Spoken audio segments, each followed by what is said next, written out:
Now to the aftermath of Hurricane Helene. Contessa Brewer joins us right now with a closer look at the extent of the damage. And Contessa, what we've seen so far has been unbelievable. I mean, the pictures alone are jaw-dropping. And then you think, this is so widespread that I'm being told this could end up as a top 5 or maybe even a top 3 hurricane in terms of extent and scope.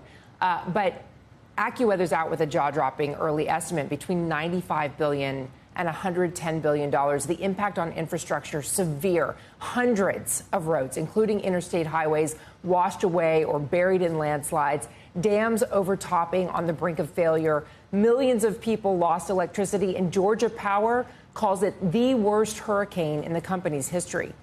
Most of the damage is the result of flooding. We saw record-breaking storm surges around Tampa and elsewhere on Florida's Gulf Coast, and drenching rain that inundated mountain towns and inland cities that traditionally don't brace for hurricane impact.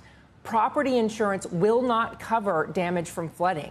The Insurance Information Institute told me in most of the hardest hit places, fewer than 1% of properties have flood insurance. Guy Carpenter generated this map using data from the National Flood Insurance Program to illustrate how few flood insurance policies are in effect. Let me explain it. Everything that you're looking at in the center that is tan, so only the coastal areas which are blue, everything that's tan is less than 2% coverage with flood insurance. The exception, of course, about what gets covered is in auto insurance. If you have a comprehensive policy, it covers the flood damage. I did reach out to Allstate, which says it's just too early to have a handle on the scope of impact, but that their mobile units are now heading to multiple states to facilitate incoming claims. Other experts tell me that the sheer geographic enormity of Helene's damage illustrates how changing weather patterns are keeping the underwriters guessing. Then I had a late conversation last night with the CEO of Neptune Flood Insurance. It's the second largest flood insurer after the National Flood Insurance Program. And he said to me, look, this is the worst damage I've ever seen. He said, well, you're about to see home values, real estate values in Florida plummet. Why? Because they're not insured. People are living on fixed income, but their homes were paid off. They opted not to have insurance. And so what happens is they're going to need the cash. They'll sell the land for whatever they can get for it and then go find something else.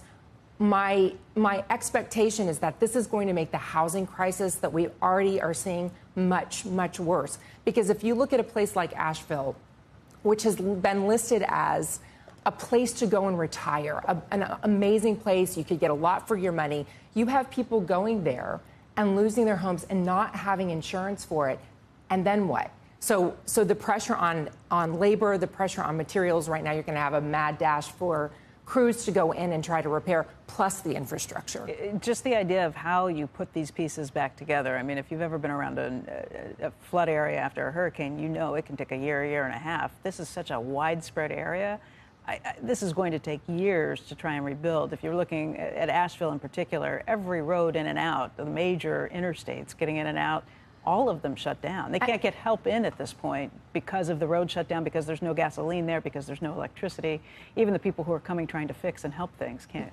And by the way, we're still seeing the rain effects. You're still seeing that large swath of storms back now over Virginia, parts of northern Virginia.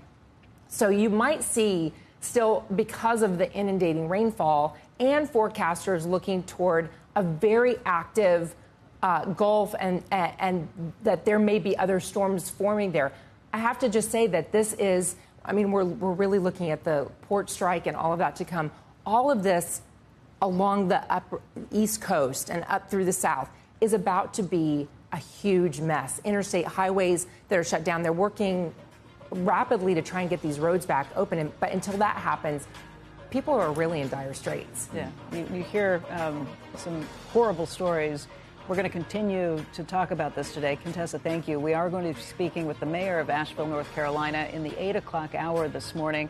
We'll also be speaking with the FEMA administrator to try and find out what's being done, what you might be able to do to help as well.